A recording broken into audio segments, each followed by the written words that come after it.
for the Compton Beecham Estates Limited Maiden Stakes, and they stretch out over 10 furlongs. Smiling Stranger, dark blue and red colours with the noseband on, is one of the first ones to show, going on from En Rev in second, maroon and beige silks, and then Saab Almanal. Orange with the white cap is Beecham Kite.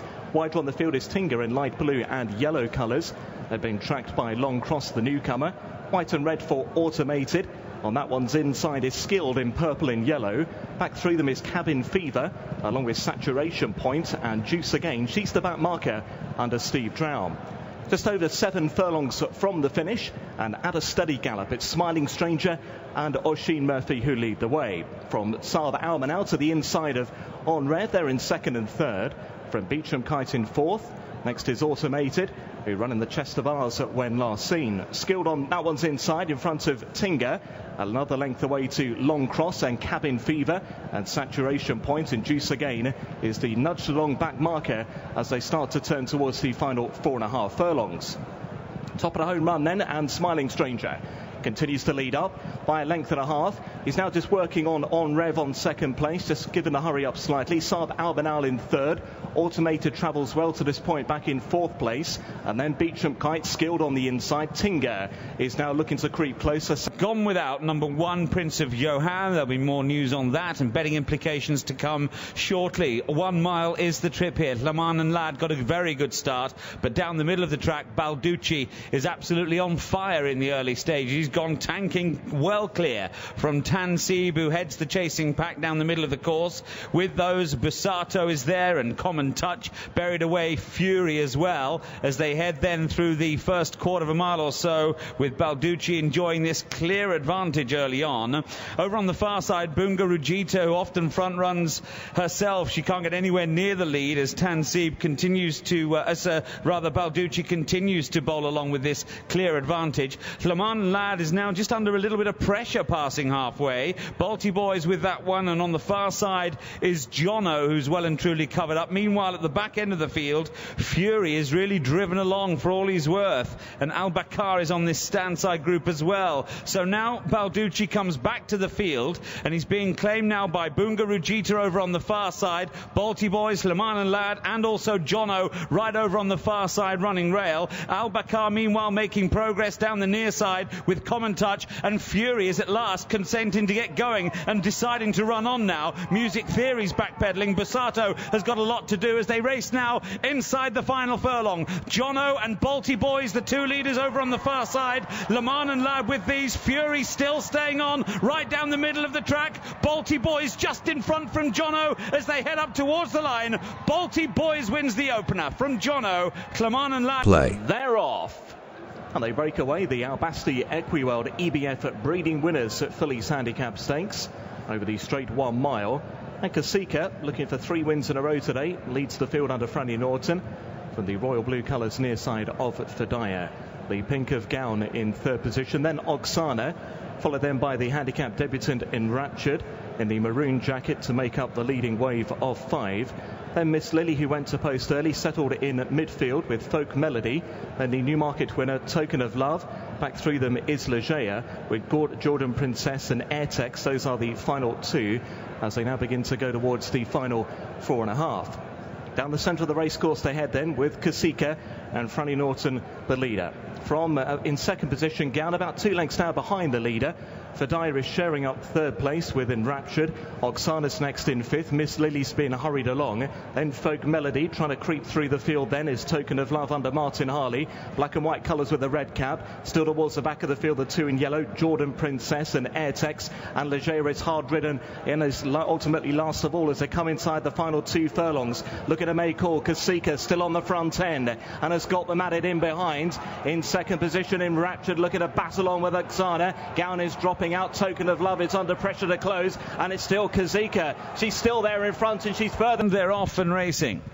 Jumping away In front of them then, a mile and a half, the New Sills Park Stud Stakes then gets started with special meaning. Straight to the front here, meaning business and taking the field along. On the outside, a couple, all three in fact, of the Cheveley Park fillies. Blue cap of Criteria, white cap of Queen of Ice, and the red cap of Rock Choir. They all settle down almost as one. Then on the rails races Noble Protector as they race through the first quarter of a mile. Anipa's just in behind those, together with Kalisha and Speckled. Groove Jet is halfway down the field with Uchenna. Astonishing and Keone race towards the back end of the field with Dame Lucy and the early back marker Flemish School last of all. They're off. The Dunbar Stakes registered as the Stevington Stakes at 10 furlongs is the trip, and coming up pretty quickly was Out of Bounds, and Triple Threat, the French Raider, also quite well there with Nabucco in the front line with Amrella on the inside in maroon colours. Going through the first furlong now and on settling down, Amrella to the inside in maroon colours, quite lit up, is prominent with Nabucco in green. The white cap on the outside, Out of Bounds. Triple Threat has now got a bit of cover behind the principal trio. Then to the outside, red sleeves of Zaidai, then Al Kazim in the blue and white colours. With one place behind him is Vancouverite. And in the red jacket is Battle of Marengo, last year's Derby fourth. The back two, Baltic Knight and Sir Walter Scott. Onto the side of the racecourse then, heading towards the final 6.5 furlongs, and Zidane under Paul Hannigan. He's taken this one to the front now and goes on by a length or so to Amrella in second position. Out of Bounds on the outside of Nabucco. They're in third and fourth, followed by Al Kazim. Between horses is Triple Threat. And then came Vancouverite, who was last seen in the Dubai World Cup earlier on this year. Baltic Knight is still out about with Battle of Marengo, and Sir Walter Scott is the back marker. Up the home straight they go then, and Zidane and Paul Hannigan lead the field by just under 2 lengths to Amrella in second position. Out of Bounds in third. Nabucco's in fourth with 3.5 furlongs to go. Al Kazim travelling plenty well enough on the outside, the blue and white diamonds. Just in behind these, Vancouverite looking for a way through, travelling okay at this stage. Baltic Knight's next in the field. Triple Threat's under pressure. Then Battle of Marengo. Sir Walter Scott is trying to pick his way through the field. Coming towards the final quarter mile. Amrella with the lead. Al Kazim is now shaken up by James Doyle to the outside. Out of Bounds is under pressure, so too Nabucco on the inner in green. Then Vancouverite is now out in the clear, but under pressure to close. Amrella now needs the line. They're coming at him all over here. Nabucco to the far side. Al Kazim, Vancouverite out wider. Amrella sticking his neck out in front, leads by a diminishing length. Vancouverite nearly on terms. Amrella holding on. Amrella maybe just from Vancouverite. Nabucco is next in third, then Out of Bounds. Al Kazim weakened in the final furlong, and he was followed in by Sir Walter Scott. It's a win for Amrella, getting the better of Vancouver. For the Champagne Louis Roeder, a handicap chase, 3.25 miles is the journey ahead of them. They have 18 to jump.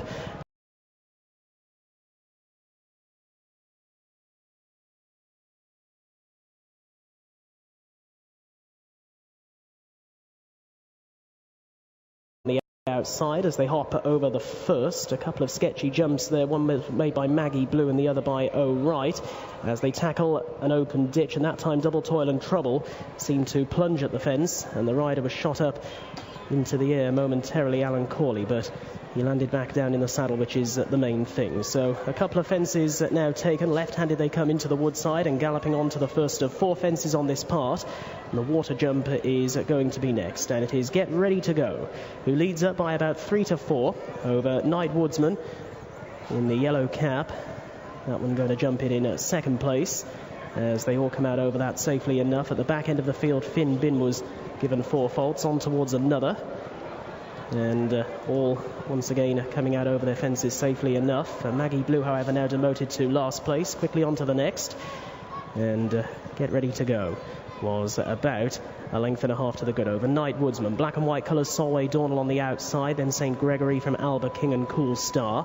A length and a half further behind those is Shady Sadie with Double Toil and Trouble in green colours out wider. A few lengths opening up to the remainder already, headed off by Peak Seasons as they head out of the woodside and begin their long run towards the next jumping test. In behind O'Wright, there's already a gap developing back to Over and Above and Finn Bin. The 2 Henry Hogarth runners well down the pack, and Maggie Blue after that bad jumping blemish earlier on in the contest is a long last. So galloping on across the intersection in a moment or so, and with the advantage it is Get Ready to Go in the hands of Harry Challoner. Showing up here by about 2 lengths over Night Woodsman, just about in second place. St. Gregory, another recent Hexham scorer, is towards the inside. A little wider out on the track and travelling well is Solway Dornell, and they're being followed a length and a half back then by Cool Star as they eye up their next jumping test. Double Toil and Trouble is racing a bit wider as they come to tackle this one now, and all landing safely enough at it in behind. Quickly on now to an open ditch, and watching the field stream on over again. No real mishap there as they now work their way left-handed onto the woodside once again. Finn Bin is receiving very strong reminders at the back end of the field. On now to the second water jump, and up ahead it continues to be Get Ready to Go, leading by about 2.5 lengths to the other one in orange, St. Gregory, who races in second place.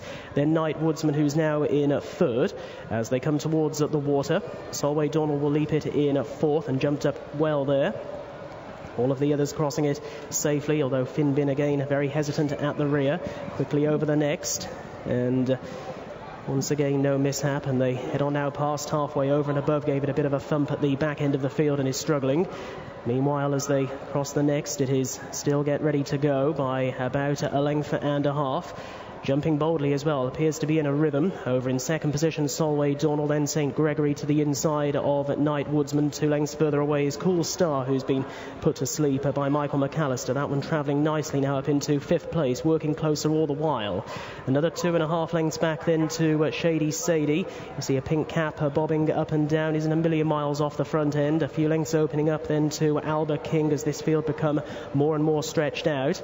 And they gallop back along the Priory side and on towards their next jumping test, and number 13 will be coming up soon, and it is Get Ready to Go who's made every yard of it to this point. Leads up by half a length only though now, with on the outside Solway Dornell and Orion Day closing in, and then St. Gregory a handy third. Night Woodsman is in a dispute of fourth, with along the inside Cool Star.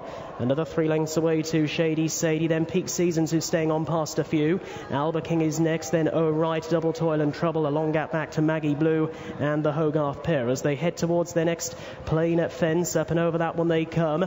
Peak Seasons, when making progress, was in a little bit tight. Here's the final open ditch, and St. Gregory that time jumped on into the lead. There was a mistake by Night Woodsman as he still had a chance, but he'll probably have his work cut out from where he is now as they work their way onto the woodside for the final time. They have 4 more fences left to take, but still a very long way from home. St. Gregory looking to follow up her recent win at Hexham. She's driven along to stay in the lead. In the black and white colours, Solway Dornell is moving well. Cool Star on the outside is still catching the eye in the red sleeves and cap. Then Shady Sadie as they tackle the water. Couple of lengths away to an out back pedaling Get Ready to Go. Then follows Night Woodsman, who's flat out. A long gap to Peak Seasons and O'Right. Over the next fence they came, rather plunging at it, but nevertheless taking the lead. Solway Dornell has now moved on by about a length over St. Gregory, who's hard driven to the inside, but is coming back for more. Back in third on the outside is Cool Star as they eye up the final fence, and reaching it now, St. Gregory along the inside, jump back on into the lead. She's pretty game. She was very determined when she won at Hexham last time out, and she's showing great tenacity once more. In second position is Solway Dornell, who may just be being outstayed, with on that one's outside. Handicap hurdle, an £18,000 prize, and Barazan goes off into the lead now. All his Christmases came at once when Australia Day, the other likely pace setter, was taken out, and he leads the way to, in second spot, Serian Shock, the white with red spots. To the inside is Clark's Choice, the green and yellow colours, followed by Hold Your Wish in a sandwich between Enchanted Garden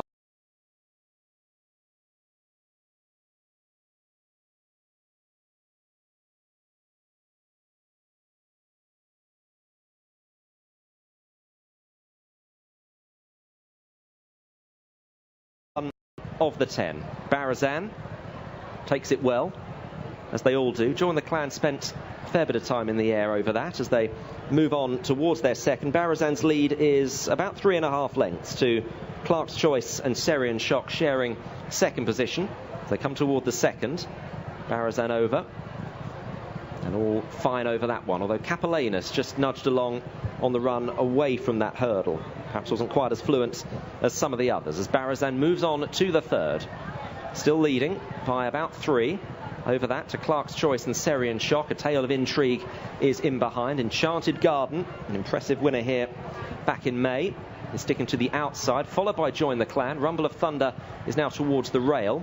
Behind that one is Hold Your Weesh, the bright green cap, and Capellanus is in last position under Craig Gallagher as they turn right-handed away from the back straight for the first time, and the field of 9 runners separated by about as many lengths, with Barazan in the lead under Wilson Rennick, to in second place Serian Shock, the French import, a winner at quite a high level in France. First run in Britain today for David Pipe. Clark's Choice on the inside. Enchanted Garden is in fourth. A Tale of Intrigue in midfield with a Rumble of Thunder and Adam Nicol, followed by Join the Clan, Hold Your Weesh and Capellanus as they're into the home straight and around 50 yards or so away from their fourth of the 10. Barazan takes that well ahead of Serian Shock and Enchanted Garden to the outside under Brian Hughes, with Clark's Choice and Trevor Whelan to the inner. This will be the last in another circuit. Barazan pops over. A Tale of Intrigue, a small error, in 5th place, just chased along through a few strides by Harry Bannister. Join the Clan to the outside under the 19 times champion jockey, seeking that one winner to take him past. On a grade, I think is definite scope off this mark, certainly in what is a poorer race than the one he finished 3 lengths fourth in last time. Of the others, the Society Man I fancied at Market Raisin last time, he's gone up £6 for that, for not being able to get past Mr. Wiseman, so